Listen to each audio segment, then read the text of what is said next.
O programa Quarta Dimensão está sendo divulgado por gentileza da TV Vila Velha. A TV que a nossa gente vê. Alguém me disse: Getúlio, você vive apontando milhões de anos para que alguém alcance o Nirvana? Você não acha exagerada esta distância? Conhecendo o meu interlocutor como paladino do inferno eterno, eu lhe disse: como resposta, eu prefiro comparar a doutrina que eu prego e a sua. Uma comparação rápida. A doutrina da evolução nunca foi fácil, nem apressada. No entanto, a sua teoria vai além. Eu falo milhões de anos de vida útil e proveitosa. Você aponta sono eterno em sepulcro, ou inferno eterno, ou a morte do espírito, que é muito mais terrível. Espírito sujeito a morrer. Na doutrina de vocês, poucos guardam esperança. Dentro dos meus milhões de anos, os espíritos aprendem. Dentro da eternidade de vocês, os espíritos agonizam no fogo eterno da vingança e nada de aprendizado. Sofrimento sem fim será negação do amor divino. Depois dos milhões de anos, meu grupo terá produzido santos. A eternidade teológica, ao contrário, continuaria mantendo as fornalhas infernais acesas, sem nenhuma alma liberta. Jesus deixou claro: existe um amanhã, existe luz no fim do túnel. Em verdade te digo, não sairás dali enquanto não pagares o derradeiro centavo. Mateus 5, versículo 26. Dívida resgatada, escravidão alforriada. Na doutrina de Jesus, na de vocês não. E depois dessa página inicial, o nosso tema: ando devagar porque tenho pressa. Todos acreditavam, meus caros, que aquele religioso era imperturbável quando consideravam sua respeitável figura, suas atitudes discretas, o brilho dos seus sermões, a paciência que dispensava ao rebanho, foram razões da escolha de Dom Hipólito para a pacificação. Ninguém duvidava que fosse a escolha certa quando ele veio ocupar funções na Irlanda do Norte, mergulhada em conflito. 6 meses passados de sua presença, todavia, e a pacificação continuava na estaca zero. Dom Hipólito já se encontrava com os nervos em frangalhos. Perdera o apetite, dormia mal e escutavam lá de fora. As pessoas escutavam seus passos pela madrugada, andando dentro de casa sem rumo. Inteirada da situação e compadecida, vizinha piedosa perguntou-lhe: o senhor está com problemas, reverendo?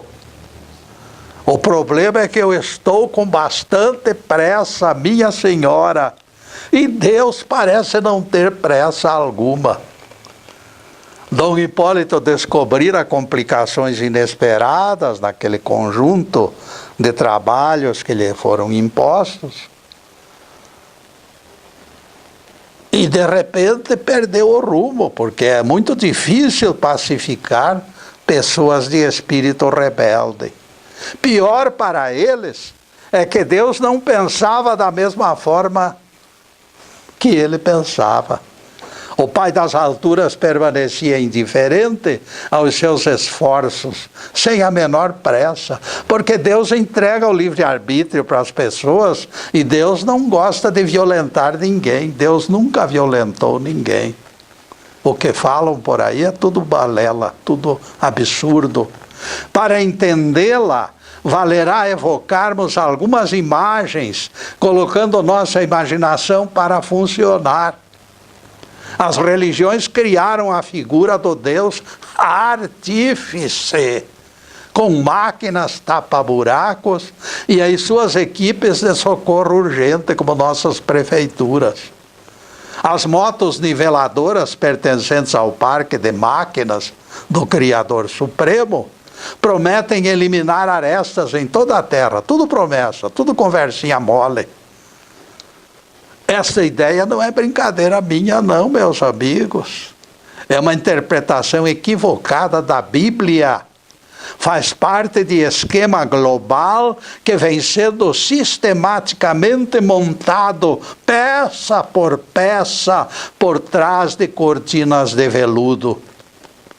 E nós colocamos no centro da controvérsia um famoso texto do profeta Isaías.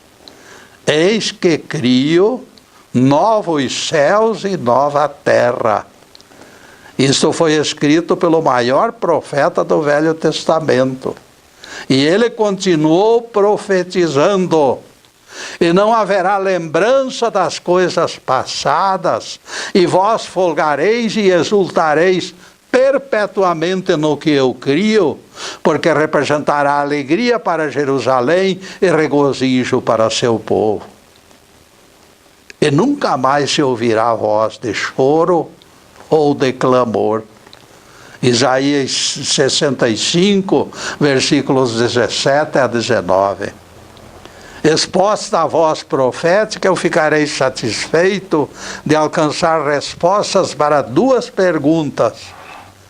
Primeira pergunta: este mundo novo já aconteceu ou só acontecerá depois do juízo final? Segunda pergunta: as benesses alcançarão criaturas de carne e osso ou serão os mesmos homens e mulheres de agora na condição de espíritos? Que isso só vai acontecer depois do juízo final? Nós entendemos por estas simples palavras de Isaías: não se ouvirá voz de choro. Neste autêntico vale de lágrimas que é o nosso mundo, em época alguma houve trégua em termos de lágrimas. Motivos para chorar sempre existiram, e haja lamentações e lamúrias intermináveis. Confirma-se, portanto, que esses acontecimentos ocorrerão depois do juízo final, quando as lágrimas forem estancadas. Na segunda pergunta surge o dilema: a nova terra vai dar guarida a seres de carne e osso, ou somente a espíritos desencarnados? O próprio Isaías nos responde neste mesmo capítulo do seu livro. Eles edificarão casas e nelas habitarão, plantarão vinhas e comerão os seus frutos. Isaías 65, verso 21. O texto não precisa nem mesmo ser interpretado. Espíritos não precisam de casas para se abrigar, nem de terras para a plantação de videiras e o cultivo de pomares.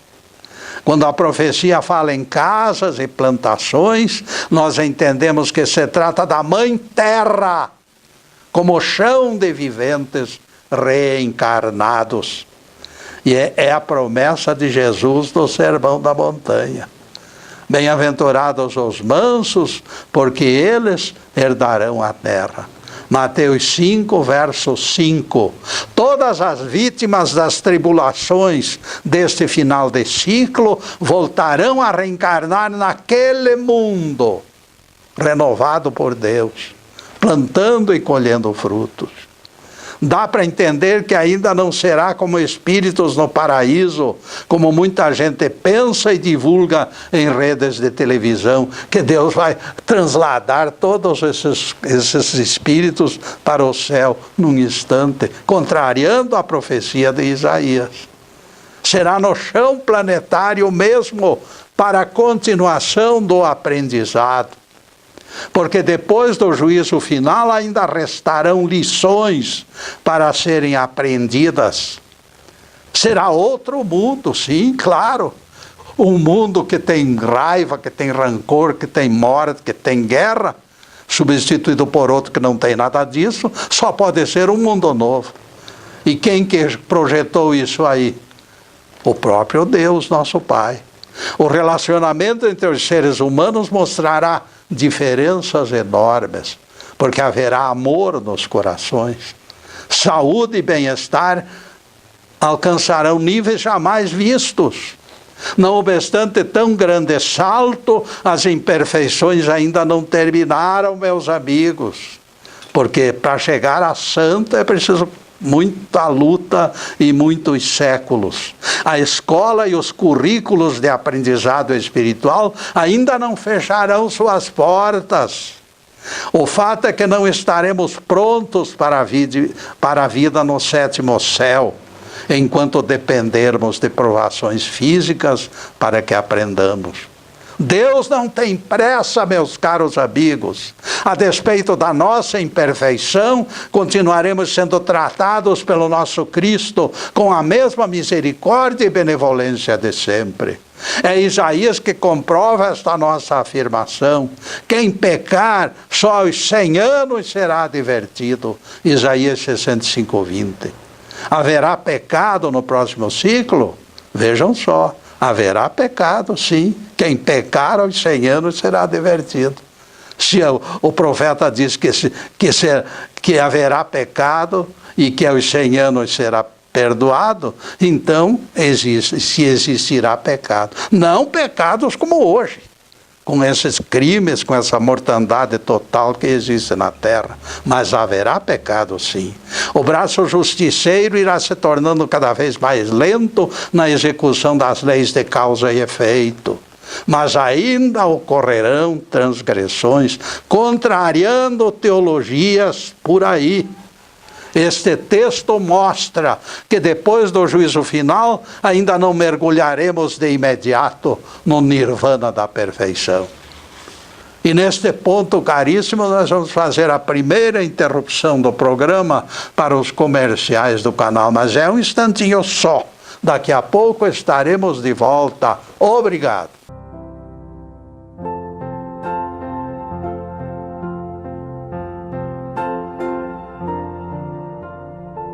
Já estamos no segundo bloco do programa Quarta Dimensão e convidamos vocês para acessar nosso site. Ele já está na telinha, por gentileza de bons amigos. E não esqueçam as 206 palestras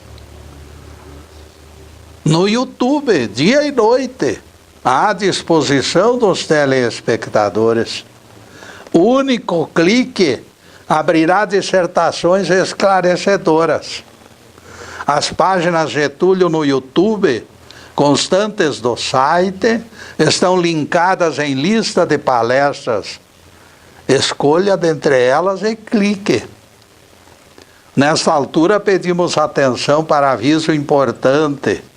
Este canal está sendo transmitido pelo facebook.com/TV Vila Velha. Agradecemos a audiência de vocês no que nos concerne. Este programa é gravado nos estúdios Fernando Martins e todo o conteúdo se encontra no Facebook Live TV Ponta Grossa. Procure as palavras Quarta Dimensão nos quadradinhos de ofertas e logo o Getúlio aparece. Parabéns e agradecimentos aos amigos Fernando Martins, Zube e Alisson pela preciosa colaboração. E continuaremos o tema: ando devagar porque tenho pressa. Através da manifestação profética de Isaías, nós trazemos novidades deste mundo de regeneração de após juízo final. E uma delas é: quem pecar somente aos 100 anos será advertido. Isaías 65, verso 20. Será bom, meus amigos. Será muito bom. Será maravilhoso. Mas ainda não será o fim da linha em matéria de santidade, como vocês podem ver pelas entrelinhas da Bíblia. O nosso planeta será promovido ao pomposo título de planeta de regeneração. É aquilo que estamos focalizando nesta palestra. Deus não tem pressa.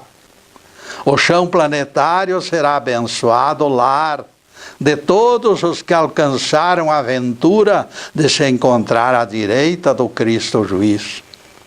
Os bem-aventurados que têm ouvidos para ouvir o chamamento de Jesus: vinde benditos de meu Pai, para o reino que está preparado para vós desde o começo do mundo.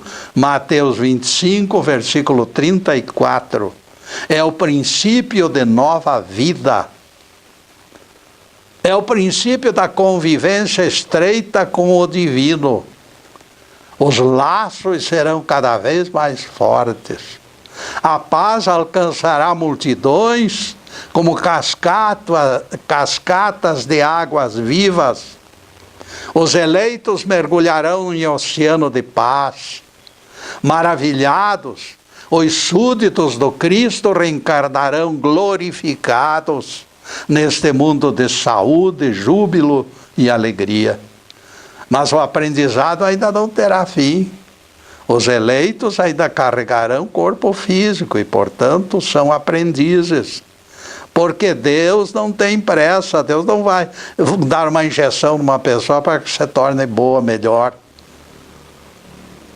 Certa vez um pai aflito procurou o presidente de uma universidade. Deus sabe, ele disse, que o Senhor pode simplificar o currículo do meu filho para que ele possa se formar mais cedo. Eu tenho pressa de que ele se torne doutor. Tudo depende do que você deseja fazer do seu filho, respondeu o diretor. E ele completou de maneira irônica: quando Deus quer um carvalho, ele gasta 100 anos do calendário. Quando Deus produz uma abóbora, são apenas 2 meses. Você decide. Perguntou o diretor desafiante: que é que você deseja fazer do seu filho?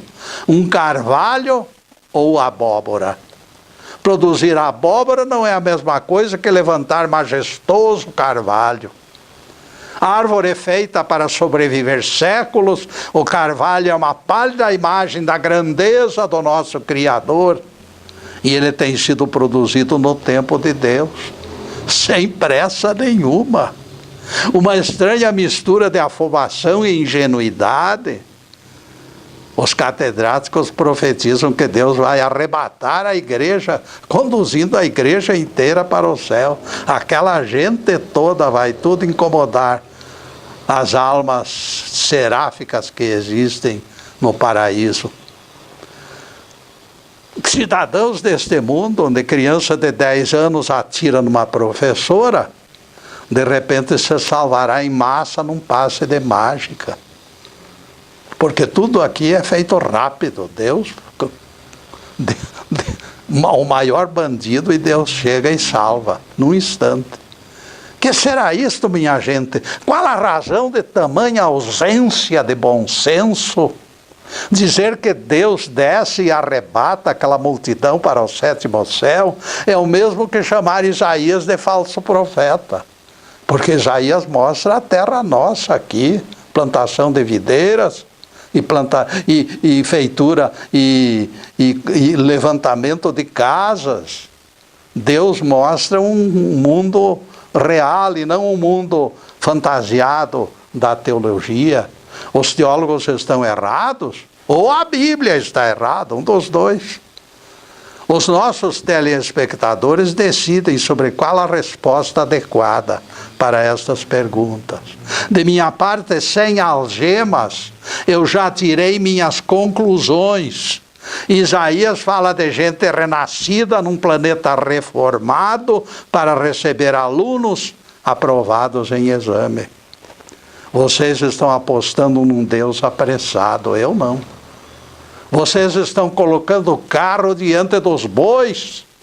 Ninguém esqueça que cada ser humano, pelos seus pensamentos, é também responsável pelo desvario daquela criança que atirou da professora. Porque nós emitimos, no momento que nós emitimos pensamentos de raiva, imediatamente estamos aumentando a força da egrégora do rancor e do ódio. Também nosso mundo faz parte deste rolo compressor que esmaga e subjuga as mentes no primeiro vacilo. Este mundo de vibrações insuportáveis é uma terrível prisão, meus caros. Nós somos, de certa forma, coniventes em toda a violência, mesmo que jamais tenhamos manejado uma simples arma. Elogiar Davi matando Golias representa uma força para a egrégora do mal. A egrégora do crime permeia a atmosfera do planeta. Espíritos rancorosos nos rodeiam nos ares, como disse o apóstolo Paulo. Uma nuvem de ódio envolve a terra, formada pelos desentendimentos nossos de cada dia. Cada vez que nós desprezamos alguém ou agredimos alguém, nós estamos aumentando o ódio e o rancor na terra. Uma nuvem envolve a terra, formada pelos nossos desentendimentos. A violência daquela criança recebeu estímulo desses pensamentos emitidos pela nossa maldade congênita. Um planeta de provas como este nosso está repleto de armadilhas. Por isso nossa expectativa nunca foi cor-de-rosa. Por isso sempre mantivemos o realismo como parâmetro. A salvação não pode ser história da carrocinha, que se resolva com batida de varinha de condão de uma fada madrinha. Sarita Corrêa ficou admirada quando aquela velhinha de 60 anos, 90 anos a velhinha tinha. Eu me enganei aqui. Quando aquela velhinha de 90 anos terminou a visita e se despediu prometendo voltar.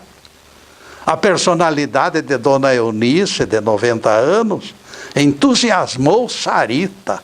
E ela disse para a mãe: se eu tivesse certeza que me tornaria velhinha tão simpática como é Dona Eunice, eu não me importaria de ficar velha, poderia ficar velha com gosto. Está bem, respondeu a mãe, mas se você deseja de verdade ser igualmente uma velhinha querida, convém começar já. Dona Eunice não ficou assim da noite para o dia. Amadurecer é processo complicado que demanda esforço, e o esforço é nosso, não é de Deus.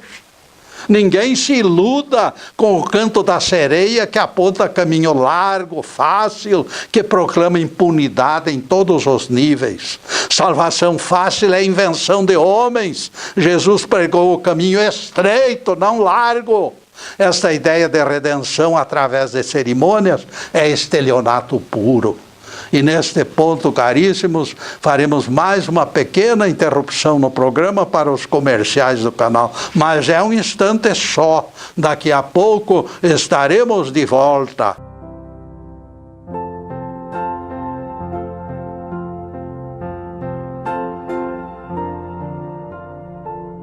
Estamos retornando ao programa Quarta Dimensão, terceiro bloco. Bíblia sem algemas fornece detalhes que ajudam intérpretes. Na epístola de Judas Tadeu, descobrimos que os chamados anjos maus são espíritos de homens de carne e osso, como nós, eles aguardam sentenças no juízo final. Bastará analisarmos o texto. Anjos que abandonaram seu domicílio, Deus os mantém preservados em cadeias eternas para o julgamento do grande dia.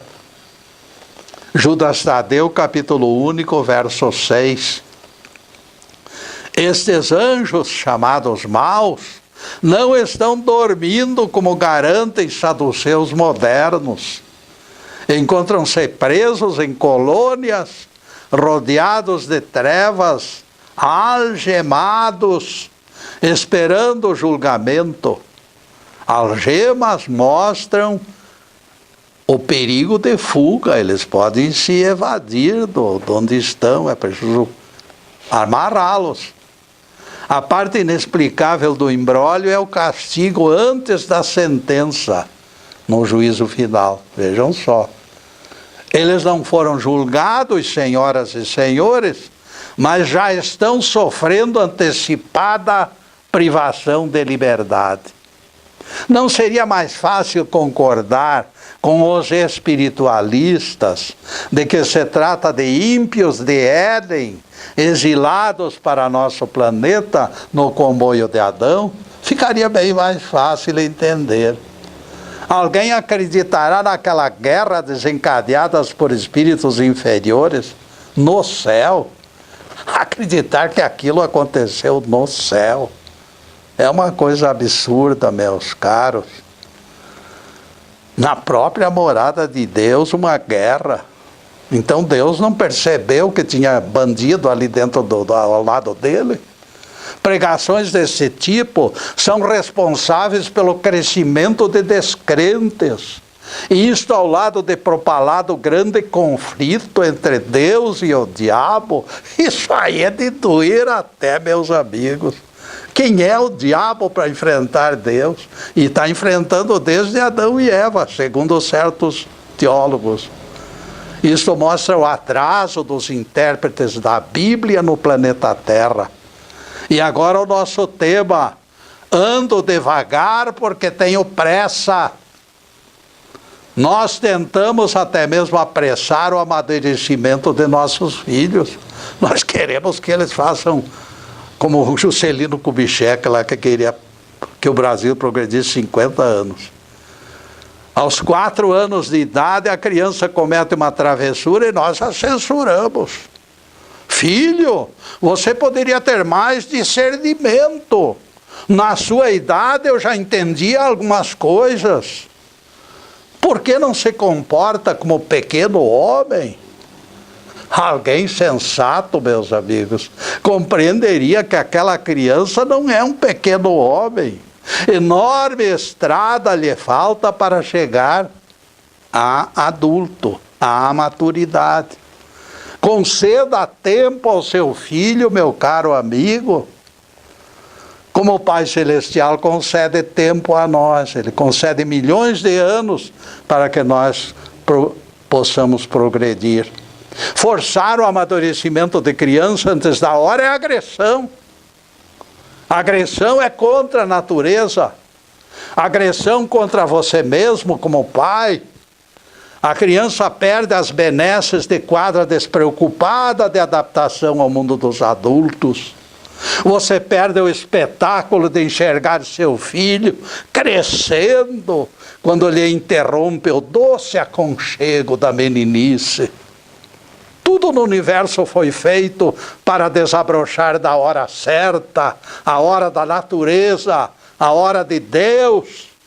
Roubamos algo de nossos filhos quando os fazemos atravessar às pressas a quadra infantil. A nossa impaciência poderá impedir até mesmo o desenvolvimento de seus dons e da sua inteligência. A assimilação do bem é processo lento e demorado. Ademais, eu lhe peço, meu amigo, medite nessa verdade. Queremos que nossos filhos de 4 anos procedam como adultos, não porque seja bom para eles, não é por isso, não.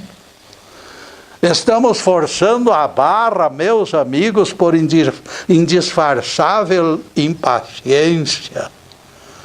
Nós estamos pensando em nós, em nosso comodismo.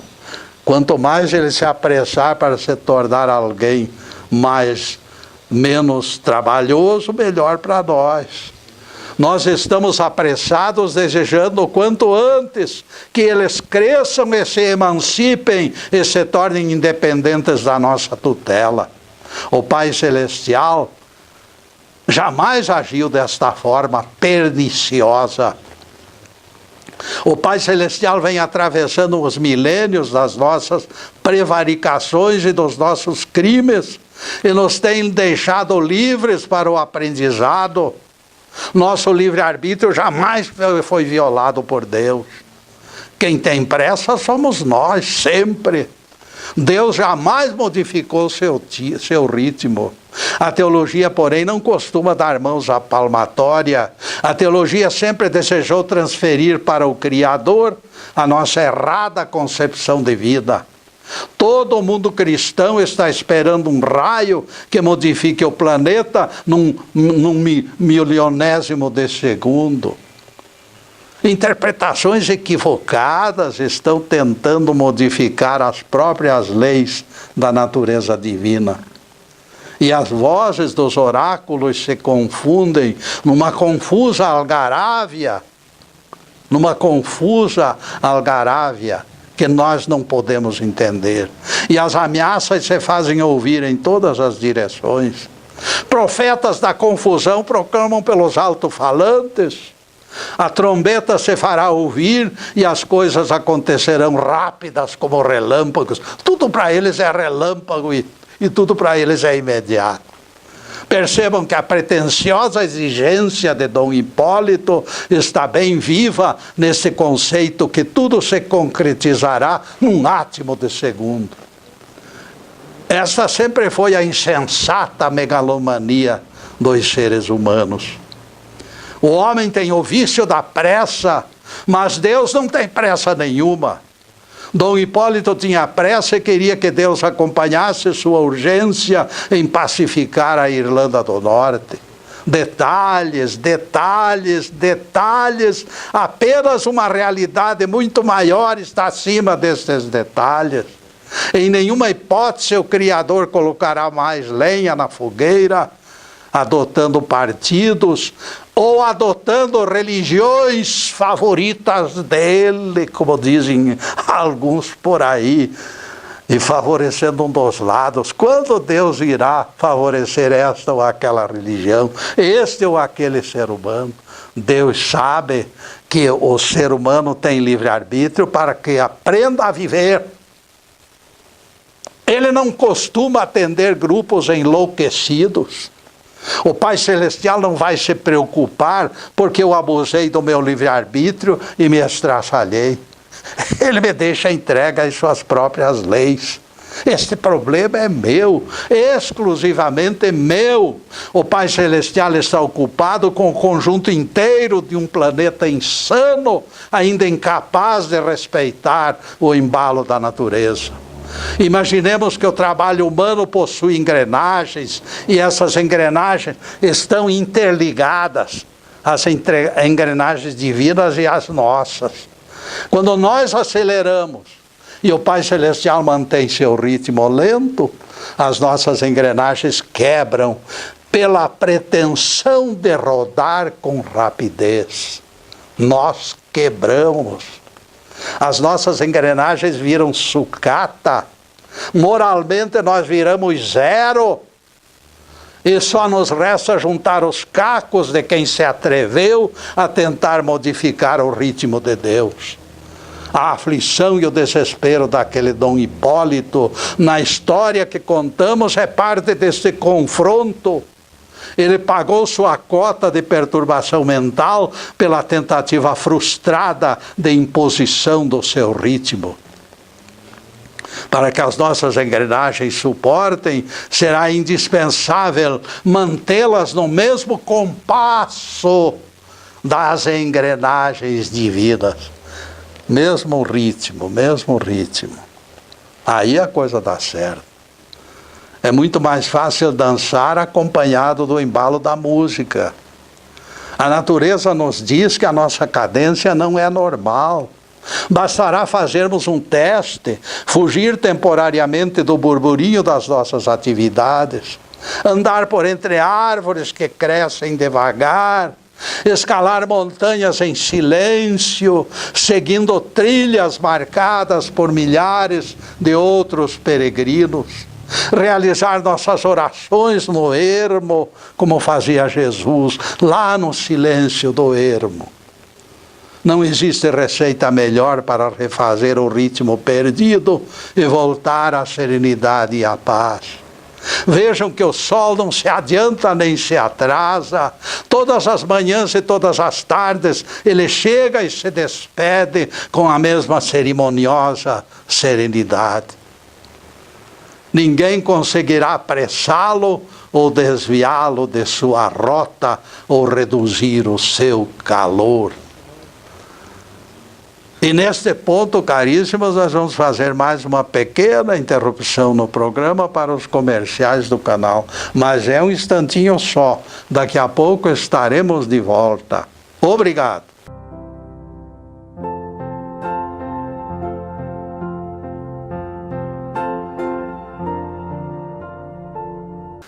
Atingimos o último bloco do programa Quarta Dimensão. O tempo passou rápido, como um cavalo de raça. E coloquem na agenda, sexta-feira é nosso dia de encontro. A partir das 15h30 das sextas-feiras, sempre estaremos aqui, ao vivo e a cores. Na próxima sexta-feira focalizaremos outro assunto ligado à Bíblia e aos Evangelhos. Em seguida, os últimos questionamentos sobre o assunto de hoje. Ando devagar porque tenho pressa.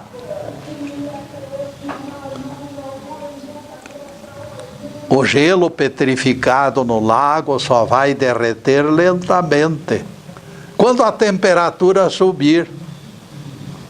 As aves migratórias chegam e partem, sem a interferência de ninguém, atendendo diretriz imutável.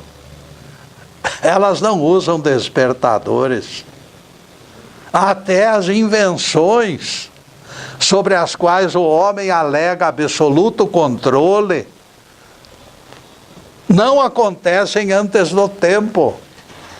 Leonardo da Vinci já esboçara a máquina voadora, mas ela teve de esperar Santos Dumont e o surgimento da força motriz, porque sem gasolina não poderia levantar o avião de Leonardo da Vinci. Enquanto a civilização não alcançou capacidade de produzir motor compatível, o esboço do avião permaneceu escondido em papel, porque ainda não era a hora do avião. Nesta altura do campeonato, meus caros, eu me sinto obrigado a fornecer explicação. Tudo o que foi dito nesta palestra poderá ocasionar lamentável mal-entendido, espero que não. Mas as coisas muitas vezes acontecem fora do nosso controle.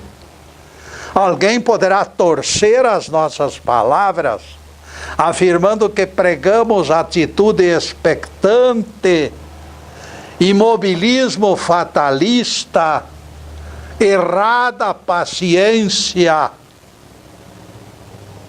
Esta não será jamais a lição divina, caríssimos. Deus quer que continuemos dentro do ritmo, não fora do ritmo. O que nosso Criador deseja é atitude equilibrada, sem precipitação nem angústia. Se a angústia me leva para um determinado caminho, eu tenho que lutar contra isto. Deus não deseja pessoas inertes à espera dos acontecimentos, não. paciência e moderação, que não signifiquem marasmo, isto é que o Pai eterno deseja. Pessoas ativas que ajudem a melhor, o melhor, que ajudem que o melhor se realize, desde que se afaste da precipitação e da pressa, tudo será válido. Não será bom para ninguém que se faça algo antes da hora. Este é o resumo da mensagem que eu estou divulgando. Abrir o sacrário com pressa será o mesmo que arrombar violentamente a porta para se apossar de um tesouro. Vejam que Jesus disse aos apóstolos: muitas coisas eu vos tenho a dizer, mas vós não as podeis entender agora. Vejam só, o próprio Cristo entregando uma doutrina em conta-gotas para não avançar o sinal. Quando a porta se abre como num passe de mágica, o tesouro é desfeito como miragem no deserto. Porque não há tesouro onde existe precipitação, angústia e tormentos. Isto não é benéfico nem prazenteiro. Aconteceu isto, meus caros amigos, uma experiência atípica com aquele que nós consideramos o nosso protetor espiritual, Onofre. Santo Onofre. Vejam só, meus amigos, uma das palestras minhas eu coloquei toda a vida deste maravilhoso ser humano. Está no YouTube. Onofre tinha um defeito grave que perturbou ele toda a vida. Onofre era soberbo. Ele não conseguia vencer a soberba. A soberba ainda o rodeava como um bando de urubus esfomeados. Num dia em que ele não conseguira a esmola para seus pobres, Onofre viu-se defrontado com aquela cena pungente. Ele estava propenso às lágrimas, ele estava propenso à tristeza por não ter encontrado um centavinho para entregar aos seus queridos amigos, pobrezinhos. Ele se encontrava num dia estéril, quando a dramática realidade inundou sua alma de compaixão. A viúva e 3 crianças maltrapilhas rodeavam o corpo chagado do escravo Osias, que morrera esmagado por uma enorme pedra. Quem traria o pão para aqueles meninos? Era o pensamento compadecido de todo mundo. Ai dos meus filhos, balbuciava a viúva, ai dos meus filhos. Onofre já não suportava mais aquele apelo desesperado. Mas Onofre vacilava pelo medo daquele monstro chamado orgulho que o perseguia como um abutre. Ele não se achava preparado. Conhecia sua fraqueza congênita. A vida inteira lutara contra a soberba. Onofre reconheceu, porém, que a sua resistência estava por um fio. Já nada mais importava. E Onofre capitulou finalmente, diante da avalanche de piedade que encharcou sua alma. Então, num gesto dramático, atirou os braços para os céus e deixou escapar brado que mais parecia rugido de fera. Pelas tuas chagas, Jesus, e por todas as orações da minha vida, eu te peço que o espírito deste homem retorne para seu corpo. Os seus joelhos bateram com força no chão, e com os ralos cabelos eriçados de terror divino, Onofre enxergou o pobre homem se erguer do chão, curado, e caminhar pela sala. E a palavra milagre foi pronunciada no casebre humilde. Então o santo eremita se ergueu e fugiu como um espantalho, se afasta das sombras. Saltou como lebre a muralha derrocada, tentando escapar do demônio do orgulho. Mas aquilo tomava conta dele. O prendia com suas garras, manietava todas as suas resistências. Por onde andava aquela procissão de sombras o seguia. Onofre, disseram eles, você fez um milagre. Exclamava a voz esganiçada do tentador. Onofre, você é um santo. Era estribilho de cântico que fazia eco pelas sombras da noite. O pobre penitente resistiu até quanto foi possível, caminhando pelo deserto com passos trôpegos. Depois, se deixou cair de cansaço sobre as areias quentes, de rastros como fera, e permaneceu chorando pelo resto da madrugada. E as areias do deserto beberam cada uma das suas lágrimas. Este é o ser humano, meus caros amigos, quando avança o sinal. Onofre não podia fazer um milagre, porque aquele milagre contaminava a sua alma desesperada. Quando teimosamente fez aquilo para o qual não estava preparado, a coisa aconteceu. Quando deseja correr e não tem pernas fortes, o homem não pode se arriscar em terreno pedregoso. Quando se apressa e se adianta além das estruturas da alma, ele está fadado ao fracasso. É deste barro que nós somos feitos, minhas senhoras e meus senhores. Frágeis pedaços de argila talvez sejam mais confiáveis do que nós, porque não estão escravizados a tantos embates e a tantas contradições. Primeiro será mister construir a firme estrutura do Cristo interno, amadurecer a consciência no amor, para depois interagir. Ninguém se iluda declarando uma fortaleza que não possui. Ninguém se iluda que já está salvo. Ninguém se engane que pode correr fora do ritmo eterno.